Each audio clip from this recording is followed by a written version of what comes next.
এখানে বলতেছে পিতা ও পুত্রের বয়স, তাই না? এই ধরনের ম্যাপ কিন্তু আমরা ক্লাস 6 থেকে করে আসছি। তো দেখেন কন্যার বয়স পিতা ও পুত্রের বয়সের মধ্যে সমানুপাতিক। এখানে বলছে কি কন্যার বয়স পিতা ও পুত্রের বয়সের মধ্যে সমানুপাতিক, বয়সের মধ্যে কি সমানুপাতিক, রাইট?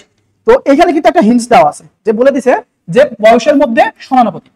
পিতা ও পুত্রের বয়স যথাক্রমে 48 এবং 12 হলে, কত? 48 এবং 12 হলে, তাহলে আমরা বুঝতেছি যে পিতার বয়স কত? 48, পুত্রের বয়স কত? 12, তাই না? এখন দেখেন সমানুপাতিক হারে বলছে, তো এখানে দেখেন তো এখানে কত আছে? 28 বছর আছে, এখানে কত আছে? 24 বছর আছে, এখানে কত আছে? 16 বছর আছে, এবং এখানে 12 বছর আছে।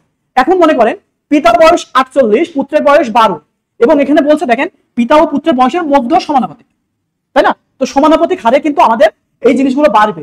এখন দেখেন পিতার বয়স কত বললাম আমরা? 48, পুত্রের বয়স কত? 12।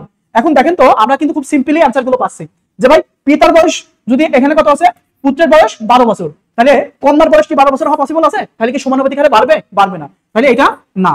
এরপরে দেখেন তো এখানে কি বলছে, যে পুত্রের বয়স 12 বছর আর কন্যার বয়স 16 বছর, এটাও কি পসিবল? 16 পরে 12 পরে 16, 16 পরে 48, এটা কি সমানুপাতিক হয়? হয় না, তাহলে এটাও অ্যান্সার না।